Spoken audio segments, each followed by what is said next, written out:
Hello, everyone, and welcome back to the Tiki Bar. Today, I am delighted to be joined by Sheena White. She is the founder and principal advisor at Beacon Velocity Group. Sheena, thank you so much for doing this. How are you today? Great. Thank you, Kevin, for having me. I'm good on this like great spring Friday. I can't ask for more. I love that. And you're in Atlanta, is that right? I'm in New York, in Brooklyn, but I do go down to Atlanta, friends and family down there. So probably when we spoke, I think I was in Atlanta last time. I think you were. So, well, that makes sense that spring has sprung in Brooklyn, and it's good to hear. We ask everyone in the Tiki Bar the same first question. When you were a kid, what did you want to be when you grew up? I wanted to be a musician, singer, and a lawyer. A musician, singer, and a lawyer at the And same a time. lawyer, yes. I wanted to be a singer. And my mom said she didn't like the lifestyle. And I played music. I played multiple instruments growing up. And I thought a lawyer seemed like a really good job. So, yes. And how long did that last where you wanted to be either a musician or a lawyer? Were those like through high school or these early aspirations? I wanted to be the singing. Probably I gave that up shortly by middle school. Musician, probably I decided not to be a professional musician. I got into a performing arts high school Oh, and then cool. realized I probably didn't want to go that route. But the lawyer, not until I got my first job post college. Okay, so you were a musician then, and you went to a performing arts high school. Can you No, tell I me got that in. that I story? got in. I got into the Philadelphia School of Performing Arts for high school, and I decided not to attend. And I think a Okay. big part of that is when I was thinking about what I wanted to do, and that evaluation really led me to think maybe I didn't want to be a musician. Not that I didn't love to play, but I think the love and the passion level that you have to Hmm. take that path needs to be like next level. And I think I'm very honest and self aware. You could be good at some things, but also not make that you're for everything in life. That's very But adult now, of you as an eighth grader. yes, yes, yes. But I will say now, I'm like, when I have my kids practice piano, I'm like, you don't have to do it forever. But for now, it's very important. Was that your instrument, piano? No, no, I played the flute, oboe, and piccolo, and I tried to teach myself the piano for many years, but never quite got it. Okay, so you're a very adult eighth grader up to this point. You choose to go to a different high school. What ended up being the first paying job that you ever had? My first paying job was at J.C. Penney's. I was 16. I just turned 16 years old. I turned that spring and that summer. I was going to get my first job. And I really wanted to work in a retail store. And I was able to get a job selling jewelry, which I loved, at J.C. Penney's. And it was fantastic. I loved it. What did you love about it? I think what's really great is that there's one thing if you like love the products, you see a lot of products, but what vividly stands out in my mind is like people would come in and sometimes they knew what they wanted, but I remember some of the brides would come in and looking for like Hmm. their wedding jewelry, and I was like 16 years old and styling a bride with wedding jewelry. And I just thought that was like the best thing ever. The idea you see things come in before you're unwrapping it, like putting it out, you're designing like the cases, and I think all jewelry is beautiful, and it's just really nice to get that first glimpse so that when you do start talking to people about it, you're like really you appreciate all of the like that piece of jewelry, like what it looks like, the weight of it, the shape of it. And I did sales after that, like through high school in the summers, but selling jewelry was like it was fun. What about the rest of the sales that you did in high school? Some folks sales doesn't quite work for them. It sounds like you're willing to do it again after this jewelry gig. What did you lean into Yeah, next? I did. After that, I worked at many of the women on the call who are listening. I worked at Rampage. I sold clothes for a number of Oh, years. So, cool. like the it clothes that you wanted to buy, and now I got a discount. So, I did that. But selling clothes is a lot of work because people are messy, like dressing rooms. So, I didn't necessarily, I did that for a bit. And I actually did that actually. Sometimes I would come during the holidays and sell in college to sell to get some extra money. And then I also worked at I did was it I don't even know there's like GameStop. I feel like it was like Oh yeah. all I remember is it was one of the stores I did during the holidays, and I just remember I had to sell a lot of batteries in order to get like big commissions. Like so, I was like, and the last sales job I did, I was in between like my first job after I graduated college. You need some money before you start working. I Yeah. was going to start work and I wanted some more money. And I sold shoes, designer shoes, and they were called Charles David at the time. And I was like one of the top regional sellers. And I was like, all you got to do is talk to people. And it was great because you got commission. That was like my first commission job. And that was also like, it was great because for me, it was just like money that I could do whatever with, save. I knew I was moving to New York and it was great. So That's interesting. So you had no problem grinding it out, selling shoes. You were willing to get to the top of the commission leaderboard even at a young age. yeah, like why not? It's like free money. It's like it's like I mean, it's like you know, someone comes in, you talk to them, and they want to like sometimes they want to buy something, sometimes they don't. Sometimes they're willing to buy five, like, and then they come back and you remember them, and it was great. I think to have like that type of sales job. I think at the time I was 22 and it was just the summer before I started my full-time job. And that makes sense. And so you're in college around that time. Can you take me through your college experience and your thoughtfulness about your career at that point? You clearly had even been thinking about this when you're pre-high school. So when you're in college, do you have a vision for what you want your career to look like, the types of companies you want to work for? What are you thinking? I need a job. I need a job. I think going into college, both of my parents worked. My dad was military, so we moved around a ton. My mom worked. Sometimes she was a homemaker. Sometimes she worked. So it was a lot of flex in our house. But a big part about me, my parents went to school. My mom went kind of through the time when I was young going to college. But I was the first to go to college, like at like right out of high school and just like go. And so for my parents, it was really big that I majored in something that I could get a job. And so when I went to college, it was like I wanted to work, but I wanted to do something that I truly enjoyed. And so that first decision was I was really good in math in high school. I was a people person, but the fact that I was really good in math and I liked problem solving, I went to like a robotics. I did like journalism camp, robotics. I did all these different types of camps to explore different things. And I really liked robotics camp. I liked the engineering. And so when I applied to colleges, I really knew I wanted to be engineering. And of course, my parents were really supportive of that.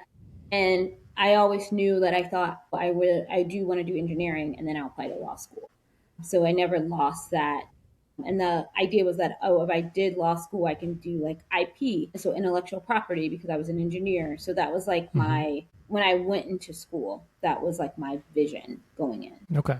Now, so you're studying engineering, you're scrapping together some funds right after college, and then what is your first, kind of real job, quote unquote, after that early sales experience? Yeah. So my first job, I actually interned in college. So I interned after my freshman year. So again, big focus on getting a job. So get a job.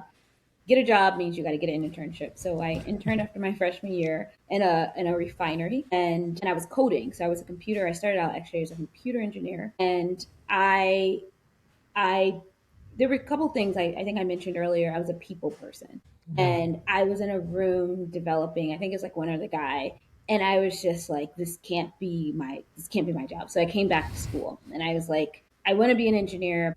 I just something developing is for me. I like want to do something more general. And I became a mechanical engineering major and business minor after. So by my sophomore year, I switched. And that really, at that point, I knew from a career perspective, because your question was like, how did I like thought about my career? I knew at that point I wanted to do something related to business and engineering, like right out. Like I didn't necessarily want to apply right out of school to law school.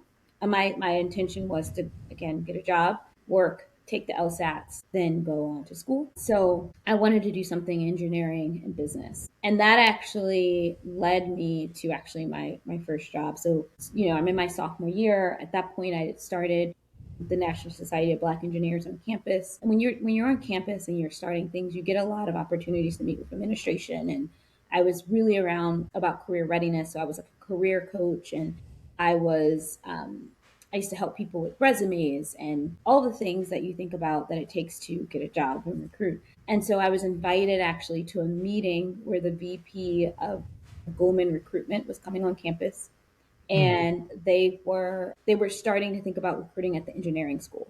So at the time, they were only recruiting at the business school. And I remember being like, what is Goldman Sachs? What do they do? Why would they want to be talking to engineering school? And um, I just remember studying like crazy to understand. Like, I just Mm. remember being like, I'm going to understand what this is. Like, my life depended on it because this is like an opportunity. You're going to be in a room with someone. And I learned about an internship program that they had that was closing in like a week. I applied, the I got invited to go interview, and essentially when you're interviewing at investment banks, they do these super days. And it's basically a full day of back to back to back to back to back interviews. And I got the internship. And that was it. Opened an entirely new door for me in terms of career that I just didn't even think about, that I didn't know existed. And I think being in New York City, that was also different. So I actually interned there for 2 summers. I ended up taking a full time job there as well as where I started. My first job was at Goldman. So And I that want, was, I think about that meeting all the time. It's just like, being vocal about, I was unhappy here. I'm happy. I want to do something else. People knew where I was thinking.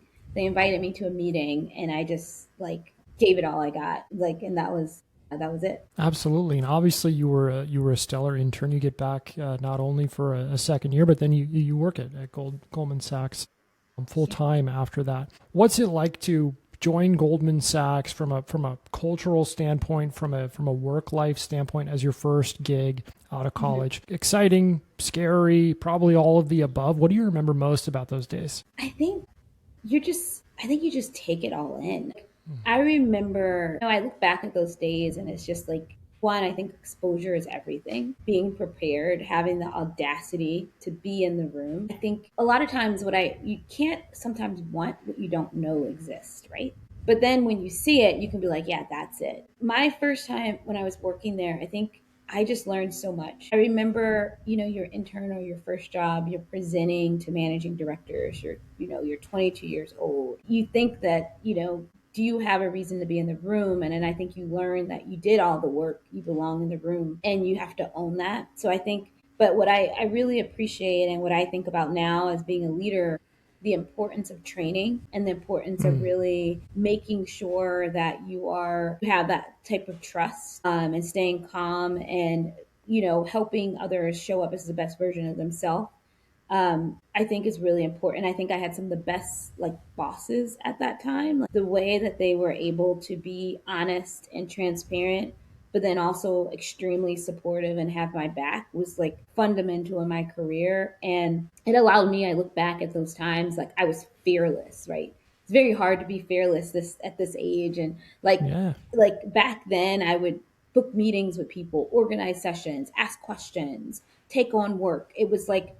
The world was your oyster, and it was like I was just going to go after it. And I think that kind of environment allows you to do that. No, that makes sense. So it looks like, correct me if my trajectory is wrong here, but that your next step is that you go and get your MBA from Booth. And so that's a trip from, you seem like you're Northeast kind of all the way growing up and then through college and then the first job. Now you're traveling all the way to Chicago here, of course, a very prestigious MBA program at Booth. Yeah. What made you want to do that, and what was most exciting about that experience? Yeah, it's interesting. And I probably left this part out. So I was a military brat. So I grew up all over. Like, I grew up in Mm. Germany. I was in Kentucky and Georgia. My parents are from Philadelphia area, so that's where I went to high school. But so for me, moving, I don't think I necessarily was like, oh, I don't necessarily, when I was applying to schools, I didn't Mm. necessarily think like, oh, I can't go to different places. I learned very on to be very adaptable. I probably went to 10 elementary schools by the time I was in middle school. But for me, I really wanted to go. So at that point, law school was like a no. I did some contract work and was like, I don't want to be a lawyer. um, and then for Booth, I should set the stage, right? So I come out of undergrad in 2006, working in an investment bank. 2008 is the market crash. At the time, my now husband, we're both working together. We work together at the same company. And we were like, oh my God, what happens if we get fired because the market's crashing? Like, what are we going to do? Like, we need to diversify our life. uh, we we really sat down and we were thinking about what we wanted to do because we thought we were going to get married. And for me, I knew I wanted to go to business school. I wanted to go earlier, so I started that path and doing that. And so we actually took he took the LSATs, I took the GMATs together, and then we figured out like our life from there. And for me, I really wanted to go to school that was analytical. I knew that that was my strength and I wanted to lean Mm. in. So I'm like extremely analytical. I really liked the program at Booth because it was very much like you design your own curriculum, which is nothing like me. Like I'm very like structured. And so I was like, I can get stretched in that way. And like, Mm. what will I do if I have freedom to do whatever I want? Right. And the people that I met there, I really liked them.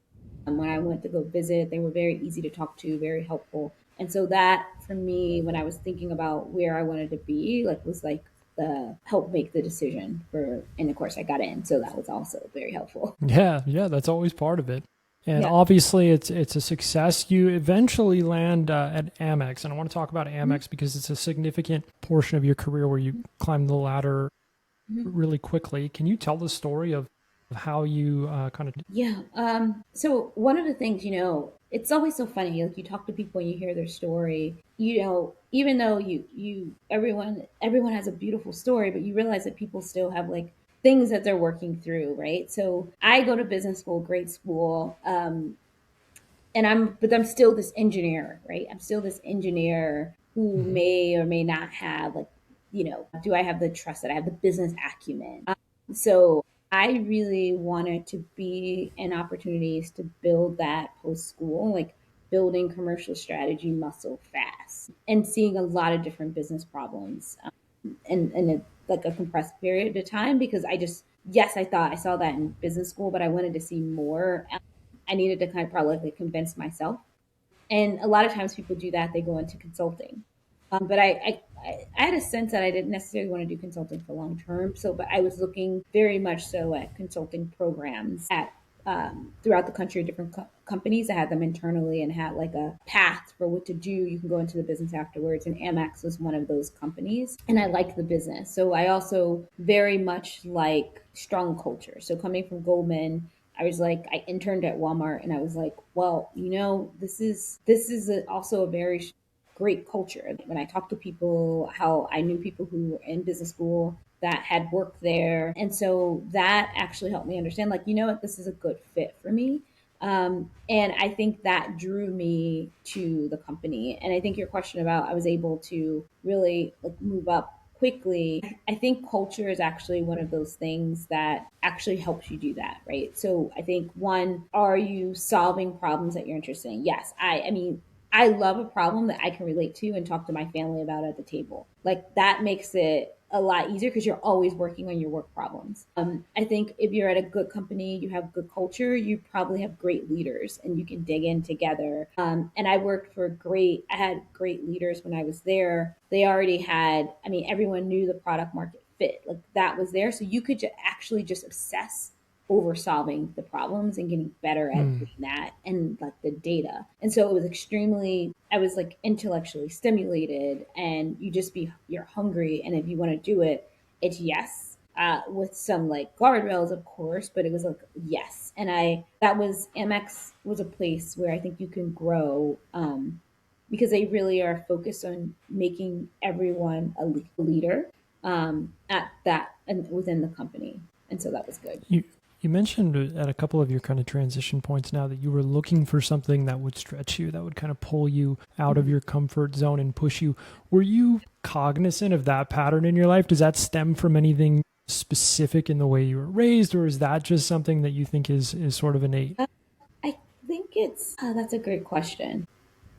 I think it's a little, I never thought about it actually. Like constant moving probably is not helpful for my like constantly needing change. But I do think I'm definitely like a planner and a thinker of like, okay, I'm doing this. This is great. Okay, so what's next? Am I layering on? Am I doing Mm. this? I'm constantly like aware. I'm very aware of like what's happening in the market, or very aware of what's happening amongst people dynamics. And I think you learn to be like that. With if you're always a mover and shaker, you're just very aware and conscious. And so for me personally, I take that same approach. It's like I'm always aware, like, am I happy? Am I not happy? Am I stretched? Am I bored? Am I not bored? Because one saying I have is, for better or for worse, is like, I know I'm going to work hard no matter what. I might as well work hard in something I care about, and that's worth my time and my energy, because I can go take that work hard and go do something else.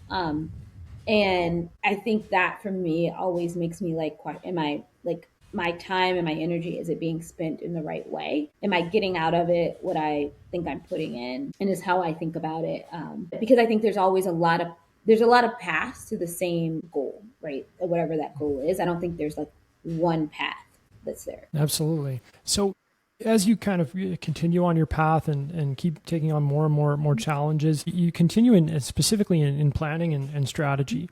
And I'm curious, what about the work? Because now you're deep in business, you're past business school, and you're deep in planning and strategy. What made that a fit for you? Because you clearly stuck with it. Mm-hmm. I know this sounds so big. I really do like solving problems. Like I can get on a call and just or talk to someone. I'm like listening. I'm like trying to think through. And then I think one of the things I'm always trying to do is, and this is why I say, like, my kids are like, man, I'm like, you need to be an engineer, like, because I think it really makes you break down things that are really hard sometimes to Yeah. comprehend to small pieces and digestible pieces, and then you put it all together. And so for me, that's something that I do like about strategy, is like you have to understand the big picture, but then you also have to be willing to like get into the details and then come back up. And I tend to gravitate towards that. You and I were talking about this. I was actually thinking, like, I just started this company, but I was like, 90% of all of my jobs or my work have been probably doing something that either the brand or the customer they were going after is new, or that the entire team or the business was new. Even though I've been at big companies, I think I'm very, whether that's by accident or not, where I gravitate to, I'm very comfortable in something that's like kind of messy, or not, hasn't been, I don't even say messy because that's not always true. I think it's more something that hasn't really been like formed yet. Mm. Messy is probably not my my preference, but like not fully formed, I think it's actually something that I tend to like. And so when I think about planning and strategy, that's a personality, kind of like what you said. Like it's probably like a personality like fit for me in that kind of space. How about when you first started to lead people? Obviously, you're very ambitious from the jump. You're willing to dive in and solve problems, Mm-hmm. but you're also a people person. Like you were willing to do Yeah. sales from the jump. What surprised you most about the different problems that you encountered when you started to lead people for the first time? Like I'm such a people person, and like, but I think when you lead people, you have to truly be intentional, and it takes a lot of time. Like, and I think the second piece is, I learned when I was first building my first team and you're trying to hire one of my leaders. I was like talking to her about, like, hey, I'm trying to hire for this role, and she was like, you don't have to hire people like you. Like, you don't have to hire people who would do things exactly the way you would do it. You hire people who are, who are smart, who are hardworking, or you think their values are aligned to achieve the same goal, all those things, and you see where the gaps are, but they don't have to be just like you. And I think with that, you do have to be intentional of what you're looking for. How do you delegate? How do you get excellence out of people? Being clear, understanding how people receive information, how you receive information. Because for me, the most valuable thing is trust. Like, I like leaders who I feel like I trust. Mm. They get better work out of me because, again, I think about my time. So I like to instill that with people who are on my team. And I will say that everyone who's ever worked for me, for the most part, we still talk to this day. And I think that is probably a good sense of like the trust that I was able to develop with that team.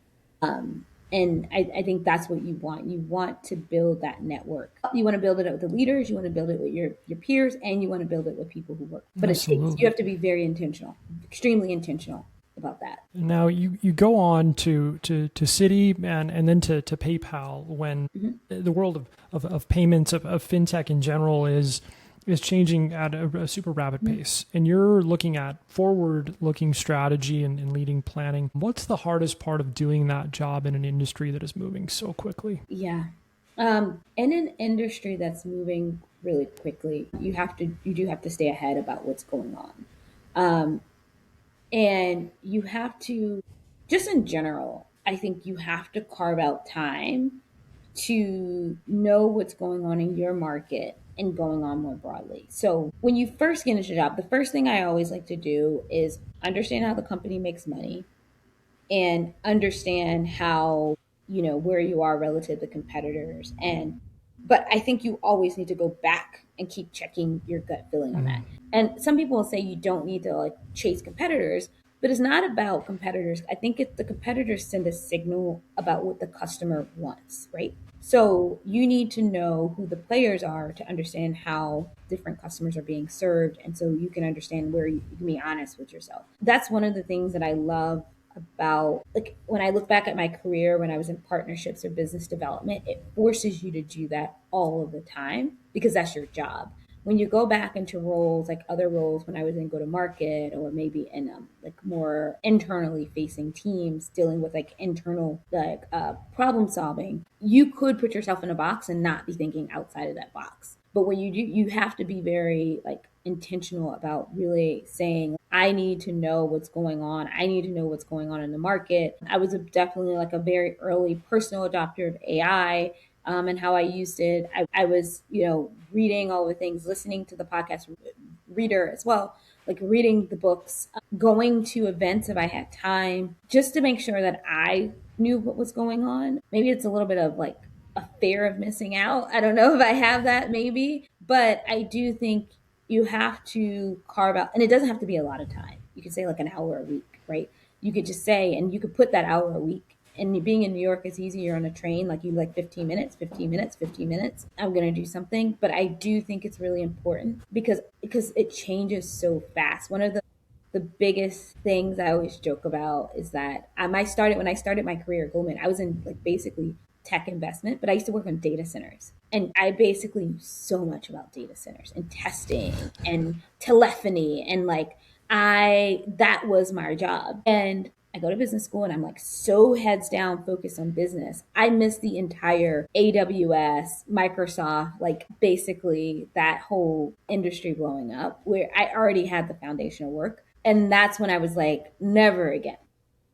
Because Mm. I think by the time I realized how so much of the industry changed, because I was so focused on business school, like that could have been a lane for me too coming out of school. And I just didn't even know that it existed. Right. And that's because I didn't put enough value on that particular experience. And so one thing I would say is like put value on your experiences because all experiences are good experiences, and just making sure that you understand how that your experience can impact the next thing that's happening, and how you can translate that. That makes a ton of sense, and I resonate with that. You get so heads down in things, and you forget to take that moment to look up.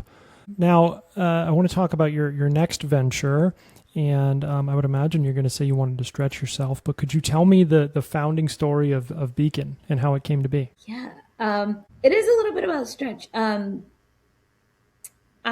So for me, about 2 years ago, when I think about my career, I started really thinking about what was next for me. It's probably, I've been working for a number of years, and I would joke with my husband. I was like, I really want to know how to make a dollar. He's like, what, you make money? And I was like, no, no, no. I was like, I really want to be an owner, an entrepreneur. Mm. I was like, I want to know. I think I took a trip to Portugal actually, and they were talking about like people moving here, and they basically said that if you have a business, yeah, you can just move here. And I was like, so I couldn't move here right now if I wanted to because I don't know how to make a dollar. And so it was kind of like, I guess I'm one of those people, if you put like a barrier in front of me, I'm like, well, why can't Mm. I? And I'll probably be in Brooklyn forever, right? Brooklyn and Georgia. But it really made me think, like, why couldn't I be an entrepreneur? And then um, I started, at that time, I used to listen to a lot of podcasts with entrepreneurs. I also thought about, like, I'm also a person who thinks about trends, and I have two Mm. boys. Um, I think it's really important for them to see like their parents being entrepreneurial, because I think that helps gives the confidence to really just like, again, like, what rooms do you think you belong in or you're comfortable in being in? You either can just go and find and like you make it work, or you can go in knowing that you've seen it before and you know it's possible. And I just wanted them to see, like to have the ability to go do whatever they want to do, right? I think we push like education. Education is so important. Education is so important. But having the ability to say, yes, I can do something and make my own dollar is just definitely really interesting. So that's kind of the mindset. So I started going down this path, and I found what was interesting is like I could do all the, you have to build from the ground up. You come up with your, what is your what is your scope of work, because that's all based on you, right? It's based on your experience, it's based on your analysis, it's based on what I'm seeing in the market. I was an engineer at that time. AI was there, but if I had to figure out how to code, I could do this. I'm like, I can do a lot, or at least I know how to find someone who can help me do. What I was most surprised about when I first started is trusting yourself that you can actually get it off the ground and that you are enough for your customer. So, and Beacon Velocity is essentially, we are a fractional advisory firm that's focused on like strategic partnerships to drive revenue and working with the various forms of businesses that sell their product either on someone else's platform, in someone else's network ecosystem, or they use partnerships. And that's Mm. my entire background. But I think the hardest part was like trusting myself that that someone wants to listen to me, but then also that I can actually really help someone get further along than they can. And actually, I spent most of my time, probably the year before, is like validating, having conversations with people, and just making sure that my perspectives were landing and that I thought I could actually do it.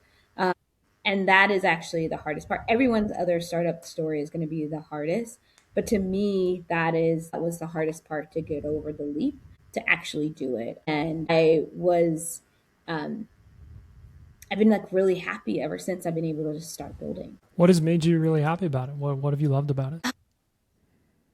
Because it's not easy. It's definitely It's not that you not get more easy. breaks. It's not easy, but I think it's you are problem solving on everything, on everything. Like, one day I'm like working on my BD and how do I get clients. The next day I'm working on my product offering. Or not even the next day, a couple hours, I'm having conversations with people and different types of people. I'm conversating with VCs, with founders, with other individuals who are advisors, people who have run events. It's just like the different variety of people that I get to interact with, the amount of strategy I get to apply, but then also like the hands-on type of work. I think it's really nice. Like, so I was in a conversation yesterday with someone, a founder, and I was just so excited about what he built, and I get to hear his story to understand how he runs his business and understand his goals. But I also get to understand like the financials. I get to understand, those big moments that he's thinking about and planning for it. And then I get to be creative on how I come in and help. And everyone's not going to be exactly the same, but that it ties together like my background when I think about, I love strategy, but I'm also like in this execution phase and I get to see it across different types of businesses. I Mm. think that's really exciting at this phase in my career, because at some point all I was striving for was ownership and more scope, right? And impact. And now I get to do that, but doing it while also designing what I want it to look like. And it's really an exciting in this time. Like, I've been fascinated with what's been happening with technology and what you can do on your own, and just like you're just the things that you could do. And I don't know if I would be as deep as I am now if I wasn't like on my own. And that has actually been like I didn't plan that timing, but that's been actually like perfect timing. Yeah, yeah. There's a movie called Free Solo that I love that your answer made me think about, is where these rock climbers are talking about why they're willing to free solo rock cliffs. Well, free soloing meaning without a harness, and the answer is because of how much better it makes them, because they have to face this just additional level of challenge, which is sort of what you're getting at there. Yeah, it's the little things you have to, it's the little wins, but then also striving for multiple of those in like a day or things like that. And I will tell you, my sons light up when they say, "Mommy, what are you working on?" This is like your, like they are just, they're so proud. And it just really helps me just stay really focused and helping to build, and then thinking that I'm going to help someone else do that, right? I'm going to help Mhm. another founder really just get that momentum, so they're going to get out there and do that. That's it, it is really exciting. I just think I needed to learn to trust myself, get that, like, get the chip off my shoulder, like, oh, it's going to be okay, and you get up and you try again, and you just gotta work through that. Absolutely. All right, our last question, Sheena. I could talk to you all day, but we have to end with one. So, Yeah. what is a piece of content? So it could be a book, movie, podcast, just something that you love. It does not need to be business related at all. You get bonus points if it's not. Do you find yourself recommending to everyone? um Honestly, I love anything that gets you out of your own head. I think I talked about that a lot of, a lot of people, look, everyone's like, you think about the power of how much we think individually, and like how much we're just personally just trying to like make sense of everything. So for Hmm. me, what that really looks like, and everyone is, it's different, is that I actually am like, I like sermons, like scripture. Oh, I know. So I actually listen. I don't necessarily recommend, but I think finding whatever helps you think about, like, how can I approach my life today better, or be better at being grateful, or being better at the small things. How can I be more honest? How can I have more control? So I do that every day. So some sense of like, 10 minutes or so reading of something like that, just to ground me. And it also helps me show up better when things don't go my way, because I can always like think about, well, what's in my control, and I can control how I process things. I can control how I show up. I can control how I act. And um, and that's enough. And that it helps you say yes to the right things, no to the right things, trust the process, all of those things. And really, that's what I do. And then the book, if I had to say a book recently that I read, is Designing Your Life. I did like the book and the exercise. And I think that's really good. I will tell you that in many parts of my, I've always done like a pause and I think about 3 years, 5 years. But I like that book, given where I am now, in my 40s. Like, what does that, what does designing my life look like now? And it doesn't have to be just like, well, I'm just planning to retire. Like, what does that look like? And I think that's been really good for me to like own what I love, what I like to do, and what I don't like to do, and not be apologetic for it. So it's good. ah, I love that. That's a great note to end on. Sheena, thank Yeah. you so much for your time. We'll put links, of course, to Beacon and to your LinkedIn in the notes, and we'd love to talk to you again soon. Thank you. Thank you. Thank you. Thank you.